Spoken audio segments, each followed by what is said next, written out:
সহবরাতের নামাজ না? আচ্ছা, কি নাম তোমার? আরশি। কোন ক্লাসে পড়ো? তৃতীয় শ্রেণী। আচ্ছা, বসেন বসেন বসেন বসেন বসেন। শুনেন, আমরা বলে থাকি যে শবে বরাতের নামাজ, তাই না? এখন আমরা তোমাদেরকে নফল নামাজের নিয়ম শিখাবো। হ্যাঁ, আমরা শবে বরাতে বা শবে কদরে যে নামাজ পড়ে থাকি এগুলো হলো নফল নামাজ। কি নামাজ? নফল নামাজ। এগুলা অতিরিক্ত যেগুলো নামাজ এগুলো নফল নামাজ। তো আজকে আমার মাদ্রাসায় যে কাজ করে আব্দুল লতিফ মিস্ত্রি, সে বলছে যে হুজুর, আমি শবে বরাতের রাত্রে, কালকে রাত্রে মানে শুক্রবার, কালকে শবে বরাত রাতে 8টার সময় আমি মসজিদে ঢুকবো, একদম ফজর নামাজ পড়ে বাহির হবো। তো আমি বললাম, আর 5 ওয়াক্ত নামাজগুলা, সারা বছরের যে নামাজ 5 ওয়াক্ত ওগুলা, তো উনি হাসি দিছে, বুঝছেন, হাসি দিছে। তো আমি বললাম যে আপনি 5 ওয়াক্ত নামাজ পড়েন? তো উনি 5 ওয়াক্ত নামাজ পড়ে না, শুধু শবে বরাতের নামাজ। ওই দিন সব কাজ টাজ ফেলে দিয়া শবে বরাতের রাত্রে যাপন করবে, এবন্দি করবে, আর পরের দিন ঘুমাবে। কথা বুঝছেন বিষয়টা? এই হলো অবস্থা। বলো।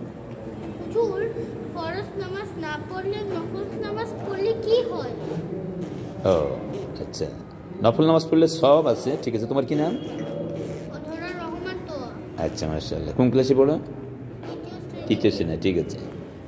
সে বলছে যে ফরজ নামাজ আর নফল নামাজের মধ্যে, শোনো একটা গল্প বলি। এক লোক গ্রাম থেকে এসে এক হুজুরকে বলেছিল যে হুজুর, কত রাকাত নফল নামাজ পড়লে 1 রাকাত ফরজ নামাজের সমান হবে? হুজুর বলল, আপনার বাড়ি কোথায়? বলে গ্রামে। লেখাপড়া? আমি লেখাপড়া তো জানি না হুজুর। হুজুর চিন্তা করলো যে এক্ষেত্রে কী দিয়ে বুঝাবো আমি, এ তো বুঝালে মানবে না। তো গ্রামের লোকটা বলল যে কয় রাকাত নফল নামাজ পড়লে 1 রাকাত ফরজ নামাজের সমান হবে? তখন হুজুর বলতেছেন যে আচ্ছা, আপনি বলেন কতটা সুপারি গাছ একত্রে জমা করলে একটা তাল গাছ হবে? কে বলতে পারো? কতটা সুপারি গাছ একত্রে জমা করলে একটা তাল গাছ হবে, বলতে পারো? 5টা। একটা তাল গাছ, একটা সুপারি গাছ। কটা সুপারি গাছ একত্রে করলে? বলো কি? 5টা, ঠিক আছে।